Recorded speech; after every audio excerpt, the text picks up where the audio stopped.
For your kind information మన ఇద్దరికి కూడా పెళ్ళయింది అంది హర్షి రిషి భుజాన్ని తడుతూ. వెళ్ళి ఏం చేద్దాం?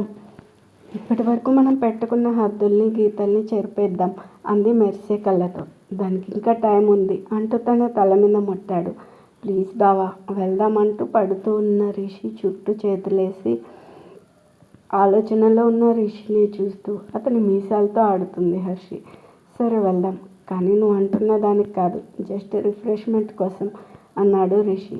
అబ్బా బావా అని డిసప్పాయింట్ అవుతూ లేచి కూర్చుంది హర్షి. ఏమైందే అని అడిగాడు తన వెనకే లేచి. ఒక్కసారి ప్లీజ్ అని కళ్ళు చిన్నవి చేసి అడుగుతూ ఉంది. తెలియని సిగ్గు ఫేస్లోకి వచ్చి చేరగా, నీ రిజల్ట్ రావాలి, పాస్ అయితే ట్రైనింగ్కి వెళ్ళాలి, ఏదైనా నీ ట్రైనింగ్ కంప్లీట్ అయ్యాకే. ప్లీజ్ బావా ఒక్కసారికి ఏమవుతుంది అంది అతని భుజం మీద తలవాల్చి. నువ్వు అసలు ఆడపిల్లవేనా? ముట్టుకుంటేనే సిగ్గుతో ముడిచిపోతావు. ఇప్పుడు కొంచెం కూడా సిగ్గుపడకుండా అలా ఎలా మాట్లాడుతున్నావే?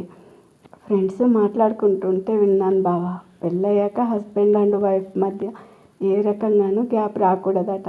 దానివల్ల వాళ్ళ మధ్య లవ్ తగ్గి వేరే వాళ్ళ మీదకి డైవర్ట్ అవుతుందంట. కబుర్లు చెప్పడానికే ఖాళీ లేదన్నావు, మరి ఇవన్నీ ఎలా తెలిసాయి నీకు అని అడిగాడు షార్ప్ లుక్తో. వాళ్ళు మాట్లాడుకుంటుంటే విన్నాను బావా, నేనేం డిస్కస్ చేయలేదు అని చెప్పింది తలదించుకుని. ముందు అలాంటివి వినడం మాని అన్నాడు రిషి. వినిపిస్తే వినకుండా ఎలా ఉంటాను అంటూ గొనిగింది హర్షి.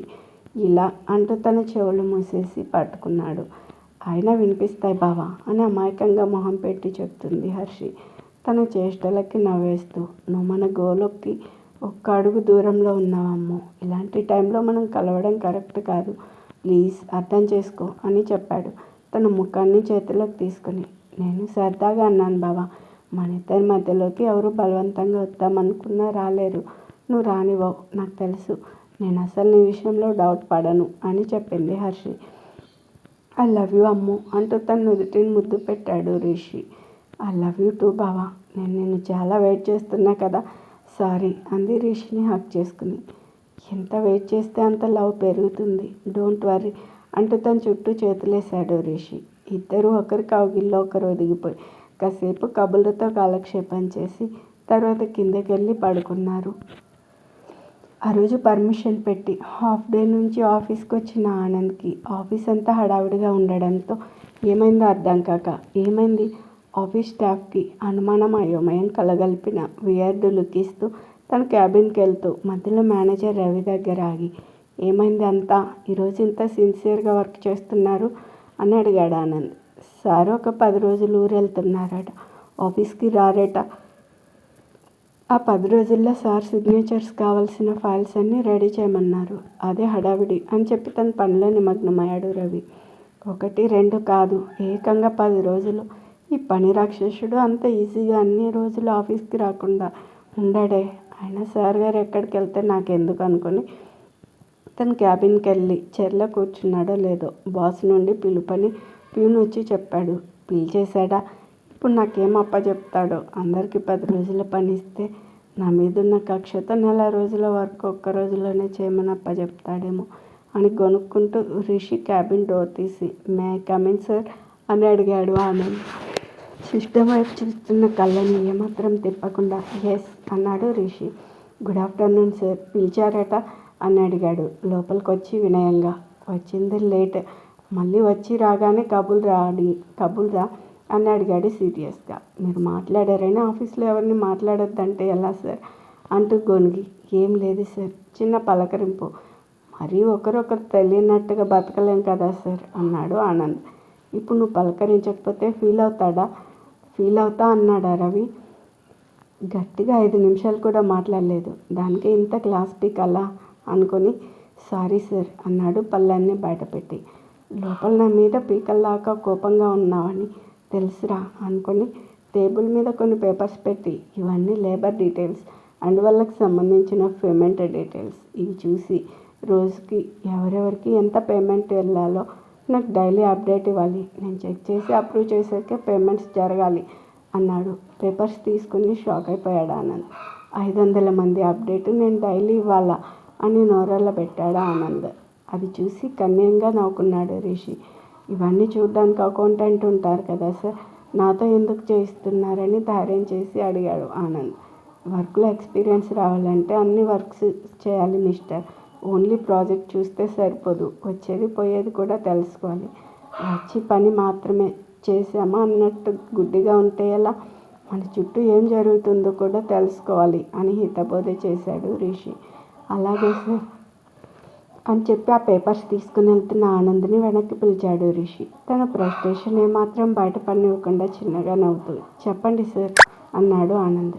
నీకు రవి డీటెయిల్స్ తెచ్చిస్తాడు, నాకు అప్డేట్ మాత్రం నువ్వే ఇవ్వాలి. నీ నుండే నాకు మెయిల్ రావాలి. సో దాన్ని బట్టి ప్లాన్ చేసుకొని చేయండి, నా టైం వేస్ట్ చేయొద్దు అని చెప్పాడు రిషి. అని తన క్యాబిన్కి వెళ్ళి మెడకి చుట్టిన టైని తీసి పక్కన పడేసి, డౌట్ లేదు వీడు రివెంజ్ తీర్చేసుకుంటున్నాడు, నా సహనాన్ని కావాలని పరీక్షిస్తున్నాడు. నన్ను అరెస్ట్ చేయడానికి ట్రై చేయకురా రిషి, నీకే ప్రమాదం అనుకున్నాడు. నిద్రలో రిషి హర్షి పేర్లని కలవరిస్తుంది పార్వతమ్మ. జ్వరం కూడా 104 దాటడంతో తన హెల్త్ గురించి కంగారు పట్టుకుంది ఆకాష్కి. ప్లేస్ మారితేనైనా పెద్దావిడలో మార్పు వస్తుందేమో నాన్న అంది ఆకాష్ అమ్మ. ఎక్కడికి తీసుకెళ్ళను? ఇప్పుడు నానమ్మని రిషి అనే దగ్గరికి తీసుకెళ్ళలేను. తనని తీసుకెళ్తే వారి బాధ ఇంకా ఎక్కువ అవుతుంది. ఏ మొహం పెట్టుకుని వాళ్ళని ఫేస్ చేస్తాం చెప్పు అన్నాడు ఆకాష్ బాధగా. పోనీ ఒకసారి వాళ్ళిద్దరిని ఇక్కడికే రమ్మని చెప్పు ఆకాష్, అప్పుడైనా అత్తయ్యలో మార్పు వస్తుందేమో అంది ఆశగా. వస్తారో లేదోనని ఆలోచిస్తూ ఉండిపోయాడు ఆకాష్. ఏం చేస్తున్నావే అంటూ వచ్చాడు రిషి. లగేజ్ ప్యాక్ చేస్తున్నా బావా. బ్యాగ్స్ ముందేసుకున్న హర్షి. దేనికి అన్నాడు బ్లేజర్ తీస్తూ. అదేంటి బావా అలా అంటావు? ఊటీ వెళ్దాం అనుకున్నాం కదా. ఊటీ ట్రిప్ క్యాన్సిల్, మనం ఇప్పుడు అక్కడికి వెళ్ళట్లేదు అనుకున్నా. ఏంట్రా ఇంత సాఫీగా అనుకున్నవి జరిగిపోతున్నాయేంటా అని. క్యాన్సిల్ అయిందా అని నిట్టూర్చింది. ఈ వేషాలకేం తక్కువ లేదు అంటూ తన దగ్గరకు వచ్చి తలపై మొట్టకాయ వేశాడు రిషి. లేకపోతే ఏంటి బావా, నువ్వు అసలు నన్ను ఎక్కడికి తీసుకెళ్ళావు? పో, నీకు నేనంటే ఇష్టం లేదు, కావాలనే నేనేం అడిగినా కాదంటావు అంటూ అలిగి కూర్చుంది హర్షి. ఊటీ వెళ్ళలేదు అన్నాను కానీ ఊరు వెళ్ళట్లేదని చెప్పానా? తన పక్కన నుండి లేచి అద్దం ముందు నిలబడి అందులో నుండి హర్షిని ఓరకంట గమనిస్తూ చేతుకున్న వాచ్ని తీస్తూ ఉన్నాడు రిషి. ఊరు అని ఆలోచించి ఏం తట్టక వెంటనే రిషి దగ్గరికి పరిగెత్తుకొస్తూ ఏ ఊరు బావా అని అడిగింది ఆత్రంగా. సర్ప్రైజ్ అని తన నుదుటితో హర్షి నుదుటిని కొట్టి ఫ్రెష్ అవడానికి వెళ్ళాడు రిషి. ఎక్కడికి తీసుకెళ్తున్నాడో అని బెడ్ మీద కూర్చుని ఆలోచనలో మునిగిపోయింది హర్షి. అంతలా ఆలోచించడానికి ఏం లేదు, మరీ అంతలా చించి బుర్రలో ఉన్న కాస్త గుజ్జుని కూడా తగ్గించేయకు అన్నాడు హర్షిని ఆట పట్టిస్తూ. ఎక్కడికో చెప్తే అరిగిపోతావా అంది బొంగమూతి పెట్టుకుని. ముందే చెప్పాను కానీ ఒక క్లూ ఇస్తాను, నువ్వే కనిపెట్టు అన్నాడు తన పక్కన కూర్చుని. ఏంటది? ఊరికే చెప్పరు, ఖర్చు అవుతుంది అన్నాడు బుగ్గ మీద వేలు పెట్టి చూపిస్తూ. ఓస్ అంతే కదా అని బుగ్గ మీద ముద్దు పెట్టడానికి హర్షి ముందు కొరిగేంతలో రిషి చీక్స్ ప్లేస్లో లిప్స్ వచ్చి చేరాయి. అనుకోకుండా తన పెదవుల మీద ముద్దు పెట్టిన హర్షి షాక్తో వెనక్కి వెళ్దామనుకునేంతలో తనకు ఆ ఛాన్స్ ఇవ్వలేదు రిషి. కాసేపటికి హర్షిని వదిలి గొంతు సవరించుకుని క్లూ చెప్పనా అని అడిగాడు రిషి. పెదవులు తడుముకుంటూ సిగ్గుతో తల వంచి అంది చిన్నగా. ఇప్పటి వరకు వచ్చిన మాటలు ఇప్పుడు రావట్లేదేంటి తమరికి? మనం వెళ్ళే ప్లేస్ తెలిసాక నువ్వు చాలా హ్యాపీ ఫీల్ అవుతావు అమ్మో అన్నాడు తన జుట్టుని చెవి వెనక్కి మెలిపెడుతూ. ఇది క్లూనా? ఏడ్చినట్టే ఉంది అని నిష్ఠూరం ఆడింది హర్షి.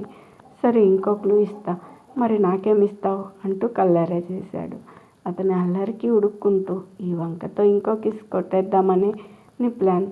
ఆహా, ఆ పప్పులేం ఉడకవు అని మూతి అష్టవంకర్లు తిప్పి ఏం అవసరం లేదు, నీ క్లూ నీ దగ్గర పెట్టుకో అని లేచి అక్కడి నుండి వెళ్ళిపోయింది. ఏయ్ ఇప్పుడు నిజంగానే చెప్తానే అని రిషి పిలుస్తున్నా వినకుండా మెట్లు దిగి కిచెన్లోకి వెళ్ళిపోయింది హర్షి. రాక్షసి అని తనని తిట్టుకుని బతిమాలుకోవడానికి వెళ్ళాడు రిషి.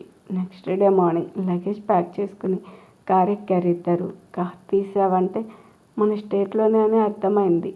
డెస్టినేషన్ ఏంటో ఇప్పటికైనా సెలవిస్తారా పతిదేవుడు గారు అని గడ్డం కింద 2 చేతులు పెట్టుకుని క్యూట్గా అడుగుతుంది హర్షి. ఒక చేత్తో కార్ స్టీరింగ్ పట్టుకుని ఇంకో చేత్తో హర్షి ముక్కు లాగి, ఎలాగో వెళ్తున్నాం కదా, ఇంకెందుకు చెప్పడం, ఇంత సస్పెన్స్ అవసరమా, మనమేం రొమాంటిక్ డేట్కి వెళ్ళట్లేదు కదా, కాదనుకో, వెళ్తే హ్యాపీగా ఫీల్ అవుతామని చెప్తున్నా కదా, మనం వెళ్తున్న రూట్ని బట్టి ఎక్కడికి వెళ్తున్నామో గెస్ట్ చేయి అన్నాడు రిషి. ఓకే అంటూ కారు విండో నుండి బయటకు చూస్తుంది.